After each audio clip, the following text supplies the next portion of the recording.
Welcome to 40 Fit Radio, where we bring you science-based, common sense information regarding fitness, health, and lifestyle for the 40-plus community. I'm your host, Darren Deaton, doctor of physical therapy with 28 years clinical practice experience, starting strength coach, and certified CrossFit trainer.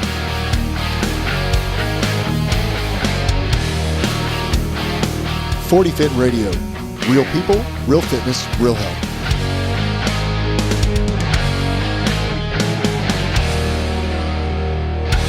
Well, hey guys, welcome back to the 40 Fit Radio podcast. I'm your host, Coach D, and today we have back on our podcast our co-host, Trent Jones. Coach T. Yeah. Coach T, Hey-o. yeah. What's up? Yeah. So Trent hadn't been on in a while because I've just been doing some podcasts solo. He's been extremely busy, and we were doing some short series podcasts, but he is back. So welcome back to all of our listeners to the 40 Fit Nation.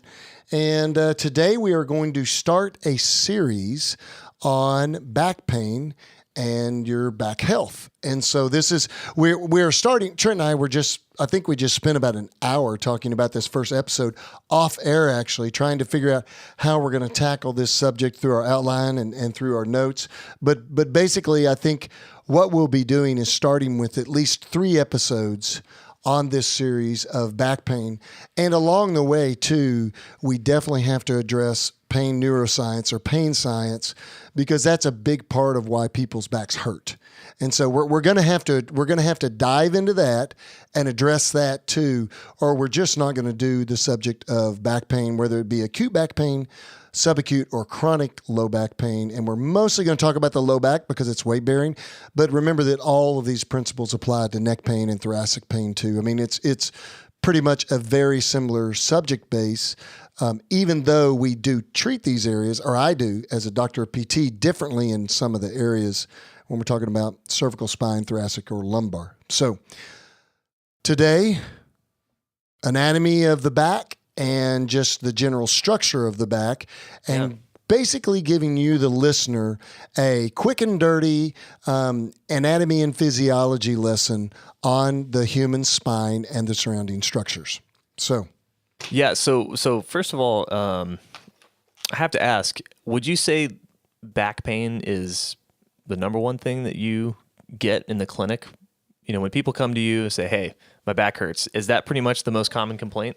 Yeah, I would say that back pain's the number one diagnosis in our practice would be lumbar pain first, low back pain. Yeah. And then probably secondly would be shoulder pain, like typical rotator cuff type stuff, shoulder pain, impingement syndrome, that trash can diagnosis. Yeah. And then we would go to the knee and then cervical pain and other areas. So yeah, back pain by and large, 70 to 80% of our population is going to experience back pain at some time in their lifetime. And so we see that very frequently in our practice. Yeah, that makes sense. Because I've in my own coaching practice, I've noticed back pain, shoulder pain. That's probably the two top things that you hear complaints about. So I think it's really helpful and empowering to know more about how our body works, both as a trainee, just from a functional standpoint, and being able to understand what exactly you're doing when you go strength train, when you go run, whatever activity that you're doing, how your body's working, how those muscles and bones are moving around. I think it's also helpful when we run into setbacks, when we have pain, injuries, to understand what exactly our body's doing, how it's put together, so that we have a better understanding of what our body's how our body can heal. Sure. And I think, just a quick kind of, I'm going to put my doctor of PT hat on here for this episode and for a while. We're going to be talking about this more from a health kind of perspective, not just general fitness, but really from more of a medical perspective, a health perspective, without getting too academic and making it so academic that there's no practical use for it, which happens a lot in academia. So we don't want to do that. The ivory tower. Yes, the elitist. But I think it's important to recognize that, like when I went to physical therapy school, the first thing you do when you go into, you get an undergraduate degree usually, and that undergraduate degree is in exercise science, kinesiology, whatever. My undergraduate degree is actually in human biology. So I learned all the basics of the systems, all the basics of the integumentary system, like the skin system, the musculoskeletal system, okay? The basics of the cardiac system, respiratory system, central nervous system, peripheral nervous system. So you learn all the basics. Sure. And then you learn pathology. So you learn about physiology and pathology and how general cellular structure is organized. And so you're building blocks, basically. You're building one concept or principle of teaching and learning upon another so you can get more and more complex and more specialized in your thought process as you go farther up the chain of concepts. And so the reason why we've kind of structured this series in the way that we have, and you're going to have to today wade through a little bit of anatomy and physiology, is because we want you as the listener to have a very general view and understanding of your spine and why we think it was created the way that it was developmentally, and then how that spine works throughout daily activities in our life. Yeah. And how it ages too, how it ages over time too. Once you have that understanding, then we can start applying all these other principles like pain neuroscience, which is our second episode, which will make our heads and your heads spin. I think we need to actually bring a neuropsychologist or psychiatrist and a anesthesiologist in here. Yeah, let's get somebody that actually knows what they're talking about in here. No, why would we want to do that, But that's great. Oh man, that is so true in here. But basically what we're really wanting to do is we're wanting to then attack a little bit about the pain concepts that we're talking about. We're talking about back pain. And then lastly, in the last episode, which should be the third episode, unless we choose to slide some other episodes. Or fifth. Yeah.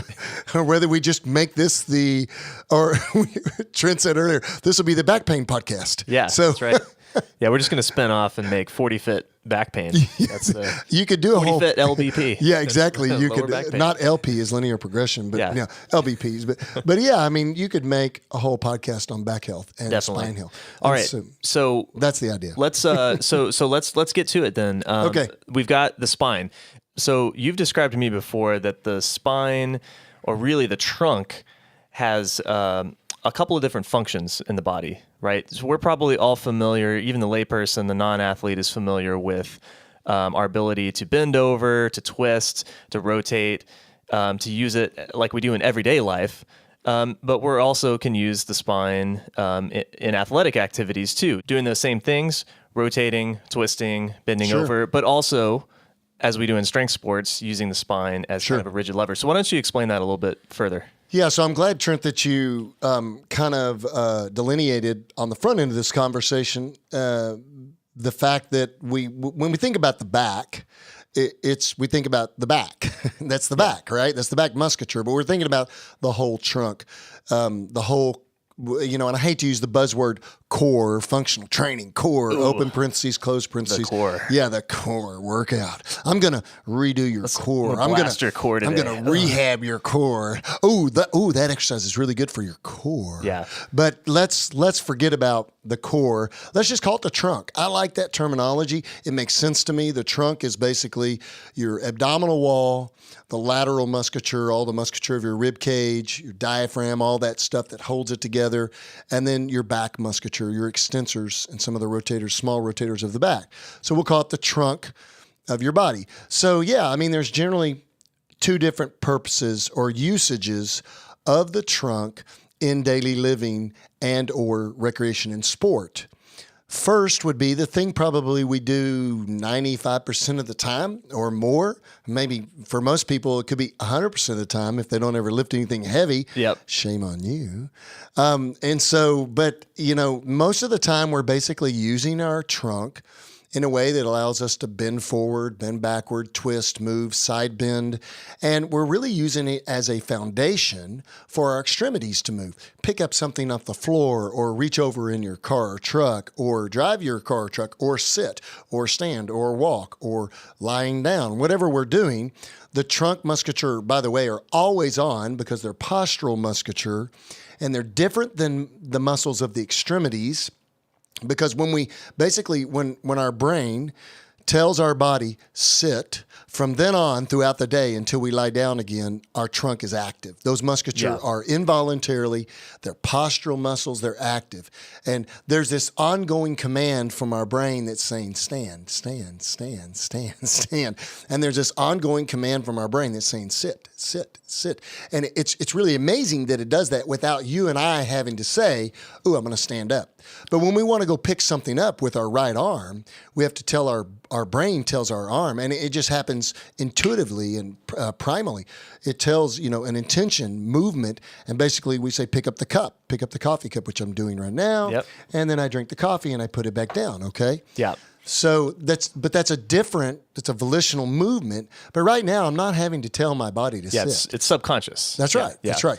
And so that's the primary way that we use our trunks. We use it with light loads usually throughout the day, or light things, picking up a pen, piece of paper, a satchel, your briefcase, whatever you're doing, your gym bag, whatever.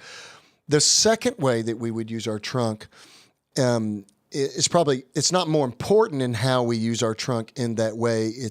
But it's definitely no less important, and that is we use it as a rigid lever. And that means the back extensors are going to be locked in.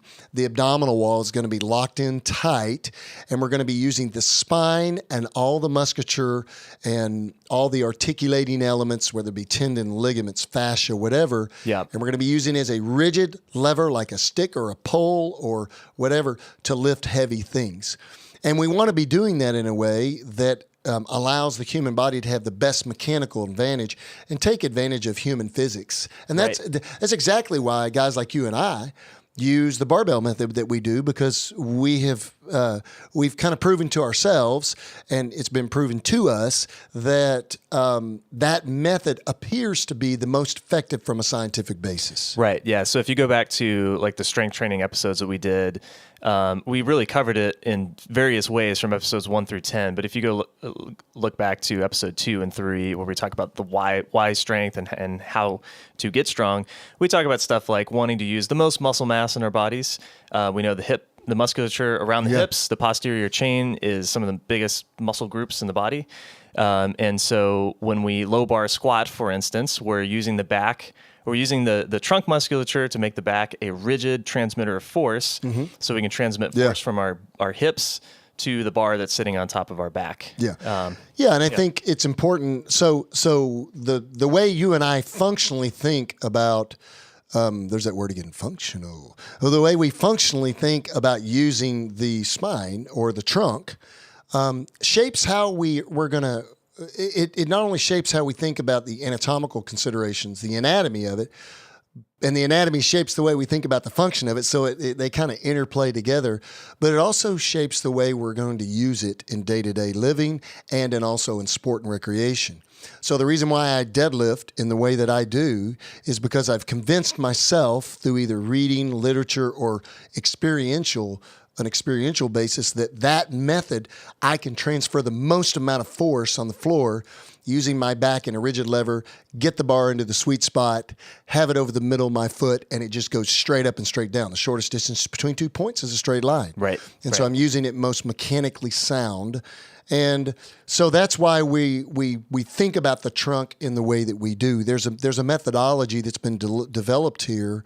And that then shapes what we're going to talk about in the next episode when we talk about interventions, whether it be rehab interventions, because we're going to talk a little bit about rehabbing the spine. Sure. But then we're also going to talk about just training the uninjured person or the normal person that's not had an injury.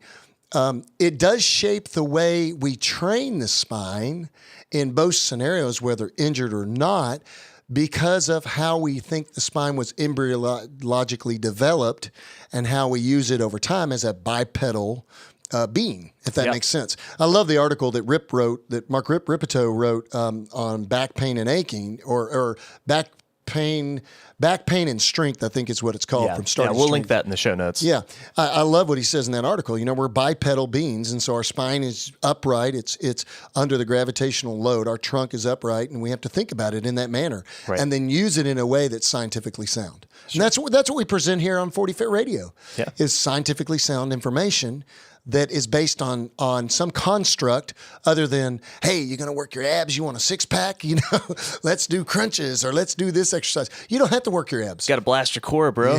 Yeah. I mean, you've got abs. We just got to be able to get the body fat out of the way to see them. And that's what I tell people all the time, you've got an ab wall. You've got abs. Everybody's got abs. If you didn't have abs, you'd fall over like a rag doll. Yeah. So that's a bunch of BS. But all right, man. Well, that covers that, man. All right. So let's talk about how does the spine accomplish this? Obviously, we've got this amazing range of movement that we can create through various planes, right? Right. How does the spine accomplishing this? We've already talked about a little bit in that we've got kind of a column, a stacks of discs and vertebrae, right? Let's talk about that. Let's talk about anatomy. So what we've done first is covered two different movement theories or two different movement types that the spine is used. So now you as a listener, you guys kind of understand that those are really the two primary ways that we can compartmentalize trunk movement in the human body. Now, do some activities and some sports and some life activities combine the two and mesh the two together? Yes, they do. But where possible, we do try to compartmentalize those two things into separate movement functions. So let's talk a little bit about anatomy and physiology of the spine. Okay, your spine is made up of approximately 32 to 34 bones. We call those bones vertebrae, or you can spell it with an A, E, or an A, whatever. But you have 32 to 34 vertebrae. In the cervical spine, which is your neck, you have 7 vertebrae. Those vertebrae are more oriented basically in an angular position backwards. We'll just say they're more angulated, what we would call cephalid, which means towards the head. Their articular surfaces are. As we go down, then we hit the 12 thoracic vertebrae, and now those articular surfaces start to angle more into the horizontal plane, okay? And the vertebral bodies, the body of the vertebrae, gets a little bit bigger. So in the neck, the vertebral bodies are small because they're not handling as much load. We don't need as big of a bone. Right. Unless you got an alpha neck like me. Right? Yeah, exactly. No neck.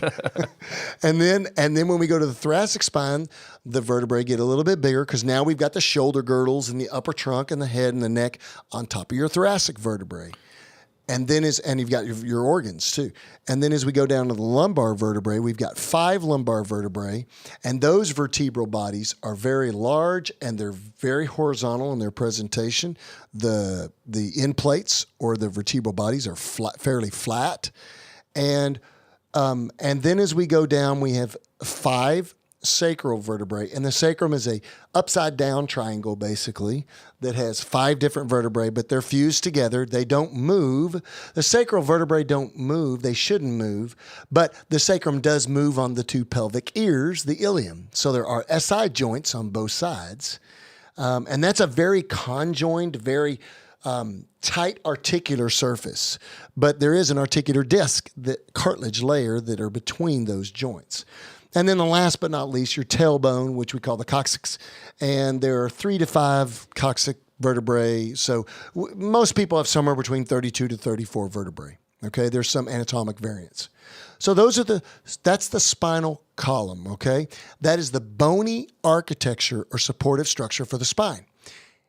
The job of the spine, basically, is to serve as an exoskeleton to protect and support everything that's inside of it, and also act as the purchase point for muscles and tendons and ligaments that move your trunk and stabilize your trunk during life activities, okay, or sports or whatever you're doing. Along with the bones of the spine, we have the disc. Each vertebrae has a disc above and below it, all the way down to the sacral body, to the first sacral vertebrae. After that, there are no discs after that. They're fused together.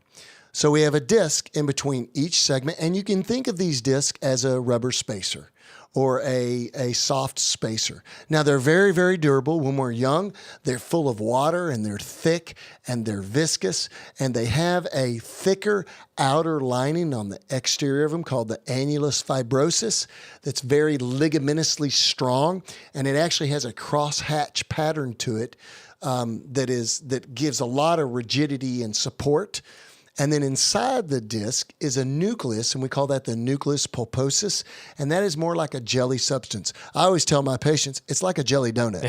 That's where I was going. Yeah. Yeah, it's like a jelly donut. Yeah. And so, the outside is more like, it's more substantial, so it's like the dough, and it's got more structure, and the inside is more like jelly. And if you squeeze the jelly donut and it didn't have a hole in it, then jelly would move from the front to the back to side, and you could bounce on it, kind of deal. So here's what happens. As we naturally age, the disc naturally degenerates. When a doctor tells you that you have a degenerative disc, so does everybody else your age, if you're over the age of 30. Yeah, I was going to say, so what age do you typically start to see this on MRIs? Over 30 generally. Over 30 is kind of the hallmark age. So around then, it's pretty normal to see this. Yeah. Yeah, you'll see slow adaptive changes over time to where eventually, like the disc in the neck, eventually the disc basically split in half, and you have an upper end plate and a lower end plate. Now you just have almost like two different cartilage plates.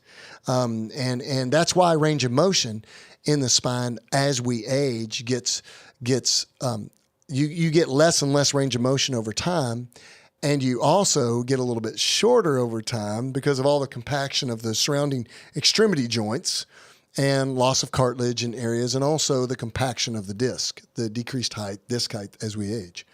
And so that's basically the spine and the disc. Holding the spine together are ligamentous structures. These are ligaments. These are tight, like tenuous bands of tissue. They're extremely strong, strongest tissue in the body with the exception of fascia, which is the same general structure. I mean, fascia and ligaments are two different, we have two different names for them, but they have very similar properties, very, very strong. You could hang a Mack truck on them. They're connective tissue. You do not contract those tissues. Those are static tissues that you can't actively contract. They have no contractile fibers in them. So you don't do anything to those. So those ligaments, when those ligaments become worn or torn, that's a problem because they can create laxity in joints, too much movement, or you can have trauma to an area and have too little movement. Some joints do need a certain amount of spin, roll, and glide. They need to move, like your hip joints and your spine joints, okay? And so then you have the ligaments. Those are static structural elements attached on the outside of the ligaments, because the ligaments are right up against the bones, connecting all the bones together. Outside of the ligaments, now you have the tendons, and a tendon basically attaches muscle to bone. A ligament attaches bone to bone, okay? Yep. And now you have the tendons, and now we're talking about contractile or actively structured elements. These are elements that you can contract, and you can make joints more stable by the contraction of the muscle and the tendons on the bones, okay? So the muscles serve two purposes, really three. The first purpose would be for stability. So you can make the segment more stable by contracting the muscles down in an isometric or an eccentric or a concentric contraction. And the second purpose would be for movement, okay, to be able to move. And the third purpose would be for protection from forces or foreign objects from the outside, okay? Sure. It creates a layering, like all the abdominal musculature and your back musculature and your obliques and all the intercostals. They hold all the bones together and do all the things that they do, but they also create protection of the organs and the spine. The number one job of the spine, really, though, is to encase the most important structure in your body, and that's your central nervous system and your peripheral nervous system. Your central nervous system is your brain. It's held inside your cranium, right? And then we get down to your cerebellum, and then we get down to your brain stem, and then we go all the way down through your spinal cord. And your spinal cord actually stops very high. It stops at about T12, okay?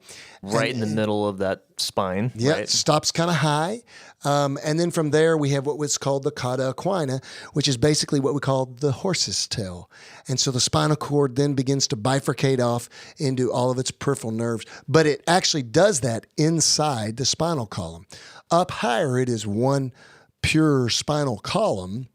And then it starts to branch off as we get farther down in the thoracic spine until we get into the upper portion of the lumbar spine, the first lumbar segment.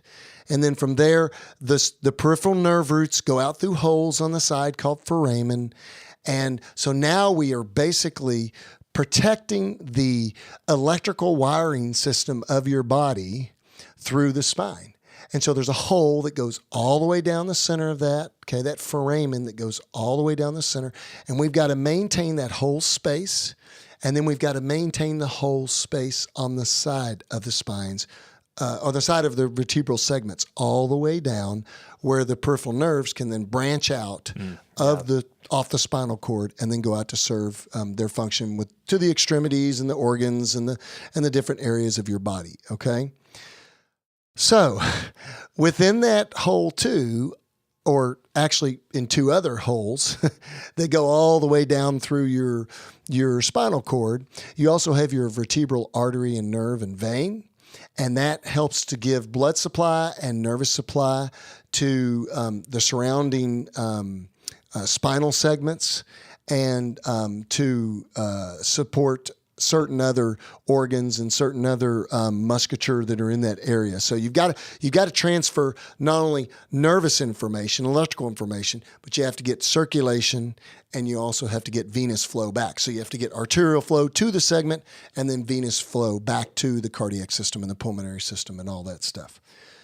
Whew. Yeah, truly, the spine truly is kind of the hub for the body. Yeah, I mean, we haven't even explained facet joints and uncovertebral joints, and we haven't explained pedicles, and we haven't explained, the lamina, and we haven't explained spinous process. And well, let's dive in. Transverse process. Why don't we dive back into the discs, right? So Sure. you gave us an overview of the makeup and the function of these discs as kind of the shock absorbers for the vertebrae.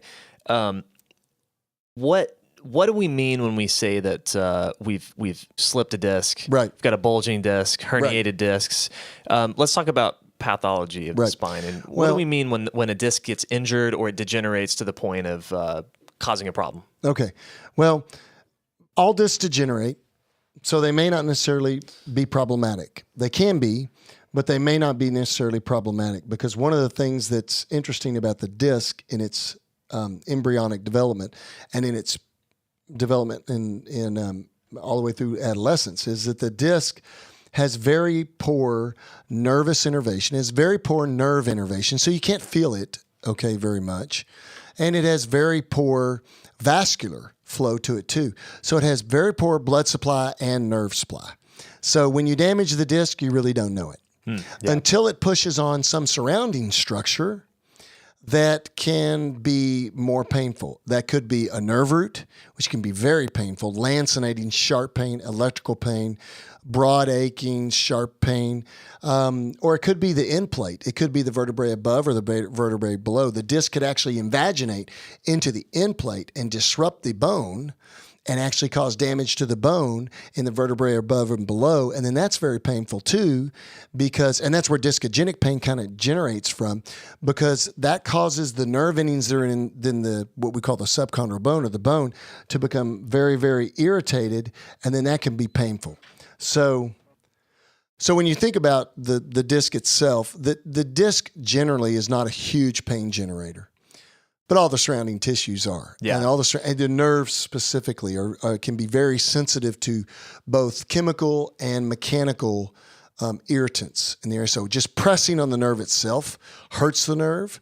And then also, if part of the disc matter spills out onto the nerve, that can cause kind of a chemiotoxic. The chemical inside the nucleus inside the disc can be toxic to the myelin sheath of the nerve. It can make the nerve angry, basically. It gets pissed off.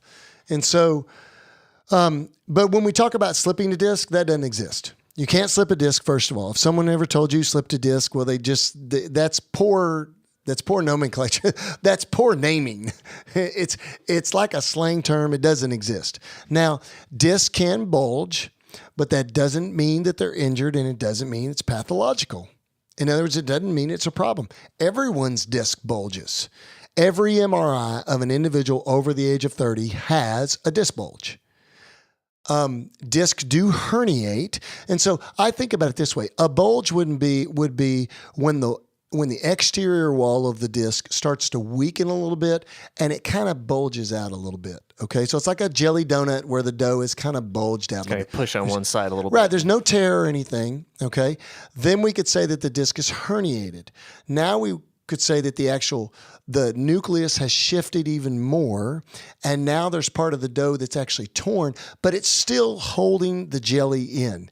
It's just bulging farther out. Okay, Sure. It's Yeah. herniated, and the way we name these things is so there's not a good consistent naming model right now in the spinal I guess you would say spinal health industry or in spine surgery. And I mean, the one thing is called, some people say, well, they have a herniated disc, and some people say they have a bulge disc, and they may be one and the same. Sure. They're the same thing. Yeah. We've got kind of a spectrum of damage to the disc. damage, yeah, And many times, well, then after the herniated disc, then we might have what we would call a sequestered or an extruded disc fragment. And that basically means that now the dough has broken open and the contents of the nucleus has spilled out into the surrounding space, but it might still be intact, okay? And that would just be an extruded disc. But if the disc is fragmented off and a chunk is out there, it could be a sequestered disc. In other words, it's getting farther and farther away from the central nucleus. Now, it could be going up, it could be going backwards, it could be going forwards. The most common disc injury is posterior lateral, which means basically it goes back and to the side towards the nerve. And so that's the most common type of disc injury. But here's the deal. You can have a bad herniated disc. I've seen patients with a 10 millimeter herniated disc that shows it's compressing on the nerve root and they're pain-free. So we really don't understand the full spectrum of why people hurt when they do hurt. Because it's not just the MRI or the CT scan that's important. It's also the clinical diagnosis, the exam of the patient in the clinic. Do they have any hard neurosigns? Do they have do they have signs, not just symptoms? Symptoms are what you tell us. Signs are what we can actually measure and see. But do they have clinical signs of a damaged disc that's compressing on something else, like a nerve root, like maybe they have a drop foot now, because the nerve, which acts as the wire, is not transmitting the right data to the foot anymore, and the foot muscles cannot contract, and so the foot drops. Yeah, you start dragging your it won't hold, around. Or you've lost your bowel and bladder. If you have an L5S1, you have a lower disc herniation. Could be compressing on your cauda equina, your spinal nerves in the bottom. Or it could be compressing on the nerve that feeds the innervation to your bowel and bladder, and you could be incontinent or losing your bowel. That's a problem. Those are problems. Yeah. Those are things that have to be. Those are things that have to be treated. When you have hard neuro signs like that, we have to treat that. But in general, just because someone has a herniated disc or they have even an extruded disc, that doesn't necessarily mean that it needs.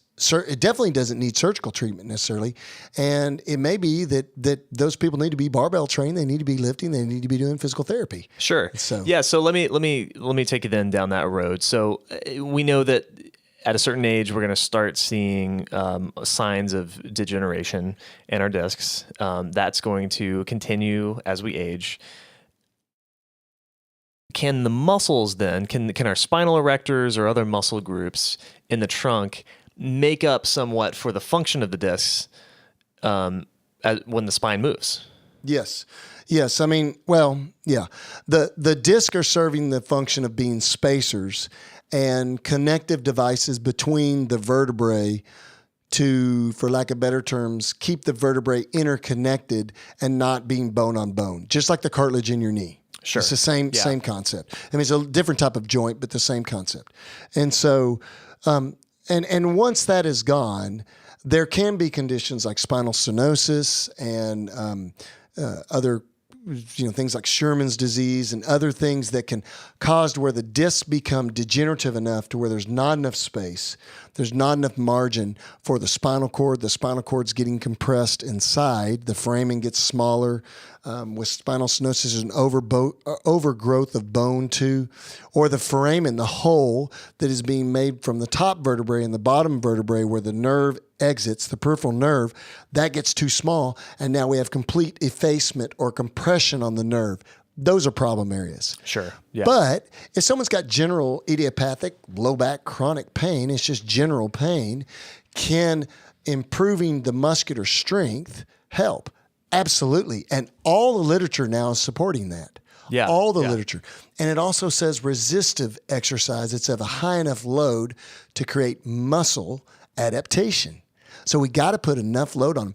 The idea that loading the spine when the spine is injured or when the spine is degenerative or when the spine hurts, that is harmful, it's just not good science. It's not consistent with what we see in the literature. Now, we want to do that in a way that has some administrative function. We want to make sure that we're administering the right type of loads, the right type of stimulus with whether it be a client that's in our gym or a patient. But exercise and resistive exercise using the back as a rigid lever has been shown to be very effective. We're going to talk about that in episode 3. So yes, the surrounding musculature can help to support the spine. You know, it's really important to realize that, like I said earlier, we have to get past the idea that just because a diagnostic test tells one of our clients or one of my patients, it's so hard for me to explain to one of my patients, I know you have a positive MRI, but you and everybody else walking outside does too. Now, if you've got a fractured vertebrae or if you've got a spondylolisthesis grade 2 or 3 and it's unstable, we're talking about a different condition here. Sure. But if you're talking about just general degenerative changes over time, some that are worse than others, it doesn't necessarily predict your spine health and your function. Yeah. Yeah. It doesn't. It's just there's not correlation there. I think that's really important because, you know, I can't tell you how many times, and I'm sure everybody has heard this, that, you know, you go to the doctor, you get the MRI, like you said, you've got a bulging disc. Well, and then at some point when you interact with that medical care system, you get told, you should probably just never pick anything up over 20 pounds, 15 pounds. 10 pounds is usually the deal. Okay, yeah, some arbitrary number, right? It's totally arbitrary, and it is totally arbitrary. Yeah, exactly. So let's talk really quick. You know, I think we might have covered this before when we talked about barbell training, but just to kind of reiterate, since we're talking about the function of the spine, because this is a common argument against squatting and deadlifting, right? Is, well, especially if you've got some sort of damage to your discs or degenerated discs, well, gosh, you can't put any force on that back segment. But why is that not the case, right? Well, so if we're let's just say we're deadlifting something off the floor that's relatively heavy, right?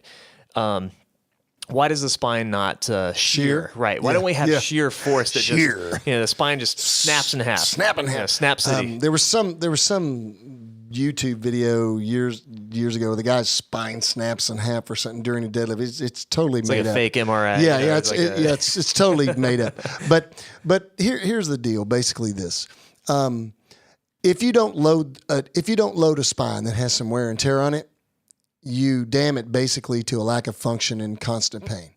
And I'm a great example of that. We'll talk about that next episode in pain neuroscience. But you've got to load the spine, and there's several reasons. Number one, loading of the bones improves the bone strength, the trabeculae, the infrastructure, the architecture of the bone.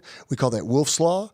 When you load a bone, it thickens the bone up and it makes the bone stronger. Yeah, so we often forget that. We think about when we're training, we think about the muscle tissue adapting, but bone is adaptive tissue too. And not only that, the connective tissue, the ligaments thicken up and the tendons thicken up when we contract the muscles. And then the muscles increase their size and their ability to support the degenerative spine. So the best way to support a degenerative spine and a spine that's got some damage to it is to strengthen the surrounding musculature. And we do that very safely through a series of rigid lever exercises like the squat and like the deadlift and like the press and like the bench press and other movements. There are also, we could do planks. Planks are good. We could do chins. There's all these different things where we can work on keeping the spine rigid, okay? We could also have them go on a rower to work endurance and stamina of the extensor musculature of the spine and use their spine as a rigid lever as they row. Sure. And not flex and extend a lot. So there's a lot of things that we can do here, but the spine is architecturally designed not to shear. the way the facet joints, the way the vertebral bodies articulate, the way everything is put together, it's designed not to shear and come in half. It's just not going to happen. It's not going to shear and come in half unless there's a Mack truck that comes behind you, or that bar with 400 pounds drops directly on your back from behind you. Then you could end up being a spinal cord injury patient. Yeah. Or you could have some serious damage. But we're talking about a blunt force trauma there. Right. Okay. Something that's not going to happen in training, right? Well, it shouldn't. It barring a freak accident. Right. And there have been, mostly with Olympic lifters and some other guys, there have been accidents like that. But weightlifting has a lower, later we're going to talk about resistive barbell training, it has a lower incidence of injury than running does or than tennis does. By far. Yeah, or golf. Yeah. So basically, the spine has to be loaded. An injured spine, once the acute injury is over, immediately we have to get back to loading that spine for that spine's health. Number one, and I'm a great example of this, when my spine surgeon got ready to do the last procedure on me, we'll talk a little bit about my history next episode, he said my back musculature was so full of vascularity. He said the only thing that saved you was, number one, you had very large erectors, very large back extensors. And number two, you had a huge blood supply. So you were supplying really good blood to an injured area as best you could. And so strength training does that. It increases the vascularity, increases the nerve health, it increases the mobility, it increases the structural integrity. And now we're seeing more than ever, all the literature is bearing this out. And we're also seeing that the idea that a spine surgeon or a doctor in general would tell a patient who has a back injury never lift over 10 pounds, number one, that's fear avoidance training. It's not good medicine. And number two, it's setting them up for what we're going to talk about next episode, that whole pain neuroscience issue, that whole pain behavior, biopsychosocial issues that we see with people who have been so scared to lift or do anything with their spine. Now they're basically damning their spines. Yeah, the fear itself becomes part of the pain that they experience. Exactly. Yeah, absolutely. Yeah, and I mean they're basically they are predisposed to problems. It's self-fulfilling prophecy. They're going to have a painful back. Yeah, and it's only going to get worse over time until they treat it. So we've got a couple reasons to train the spine, especially when it's injured. Number one is functional, right? To allow it to do its job better. Number two would be, I guess, just this structural, if you will, right? Giving it better musculature to help support it in the areas in which it's weak. And then number three is the the emotional side of this, which is being used to using something. And building confidence in using it, right? Yeah, and rewiring our behavioral patterns to say like, hey, I can do this, which carries over, as we know from barbell training, that carries over into a lot of aspects of life. Yeah, and what I want our listener audience to know is that if you're a 40, a 50, 60, 70, 80-year-old guy or lady out there and you've had a bad back, quote unquote, and you've been told not to lift, then you've been given wrong advice. You have to lift. You have to use your body in the manner in which it was designed to be used. Now, for every different person, that might take a different form, or we start with the basics and we see if they can do what we would like for them to do in the optimum method of training model that we use. But there may be some variance there. If you have someone that has significant thoracic kyphosis and they have bony structural changes and they're never getting back into full extension of the spine, you can't force that to happen as a strength coach, as a trainer, and I definitely can't do it as a doctor of physical therapy. What I can do is work within those limitations to make them as functional possible through what we think are the best movements and the best ways to do that. And we're going to talk about that in the third episode.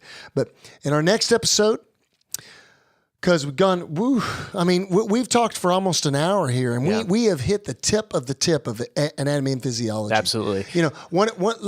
Let's talk about this real fast before we go. One of the things we need to talk about is how the trunk musculature differ from the extremity musculature in their function. Right. Because we really didn't talk about that. The musculature of your trunk, your abdominal and your back extensors. So the flexors and the extensors of your trunk or your spine, your back, are basically used as postural muscles. When you wake up in the morning and you sit upright and gravity forces are pushing down on you in a parallel series to your spine, basically your muscles are on. They're on all day long. They're working all day long. At a lower level of contraction, they're holding your body upright, whether you're sitting or you're walking or you're standing or you're driving in your car, whatever you're doing, your trunk muscles are on. And they primarily serve throughout the day. The majority of the time is in an isometric role, a stabilizing role. They also can serve when you want to move and flex and bend around, and they can contract and relax and move your spine around too. So they serve for stability and mobility. Right. Okay. We talked about this earlier though. When we're lifting heavy loads, we want it to be stable and used as a rigid lever. When we're lifting lighter loads and just doing body weight stuff and moving around, then we can do it with a little bit more variance in allowing the body to move more, okay? But it's important to recognize that the reason why this shapes our thought process as trainers and also for me as a doctor of physical therapy is knowing what the spine musculature were designed to do. I can then determine how I'm going to train them to rehabilitate them for a healthy and an injured person later on down the line. Right, if I have someone that's just deconditioned, then I'm going to use the exact same methodology in many times that I would someone that's actually injured. Yeah. It might be a slightly different at the start, but we're going to get to the same end goal.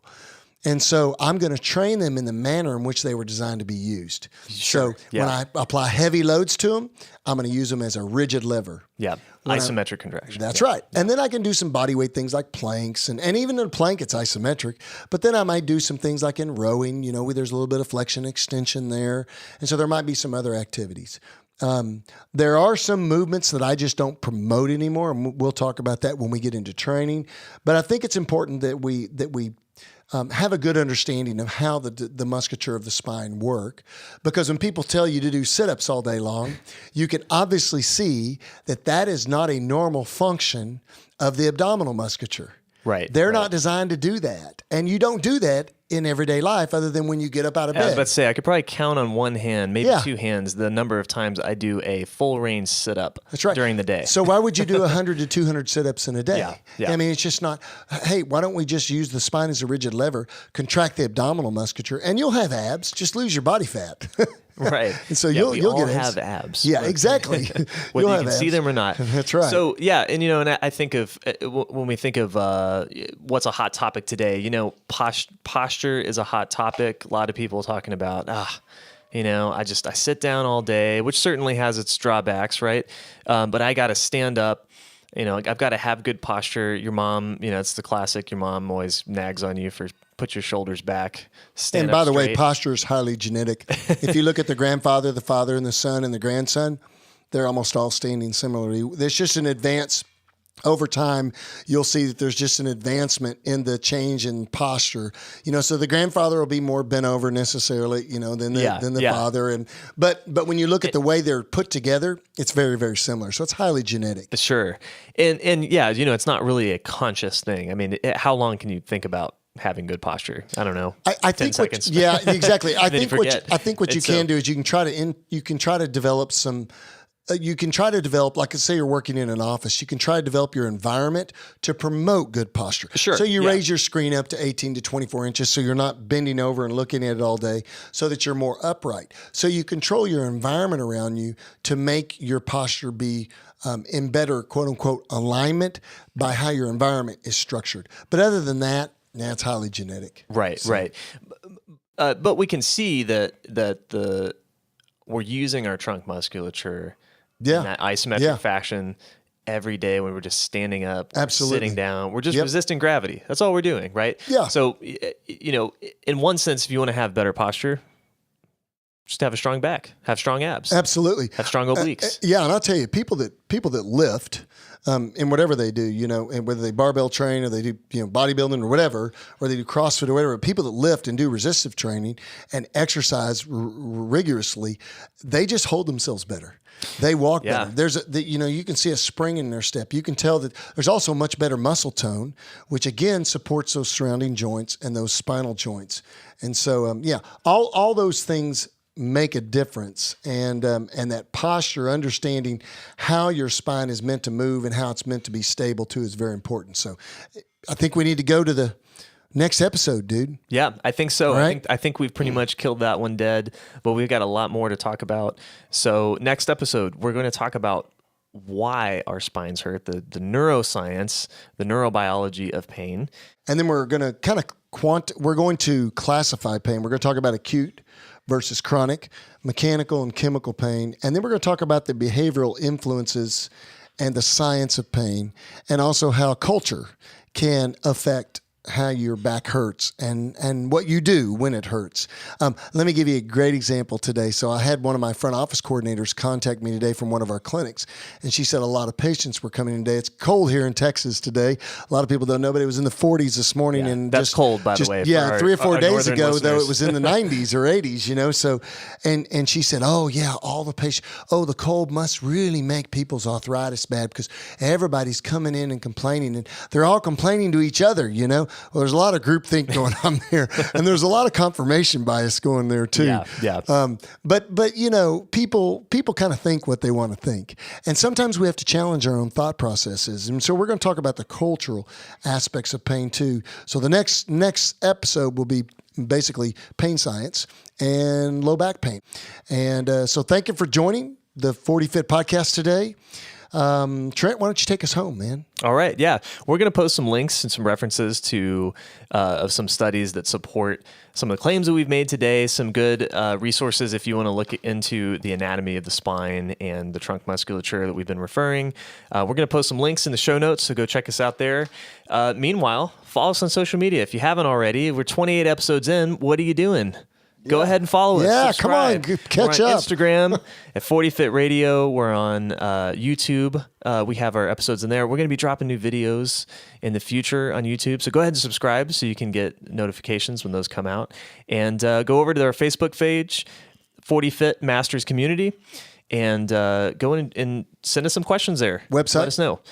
Also, of course, we've got 40fit.com. We're always updating with, like I said, show notes and new information every day. So, and if you want to reach out to Trent, you can go to are you at Marmalade Cream? Or are you at Marmalade Cream? Yeah, he's at Marmalade Cream. I think he's getting a new Instagram handle. He needs to get a new Instagram. Yeah, that's we'll talk about where that came from in another episode.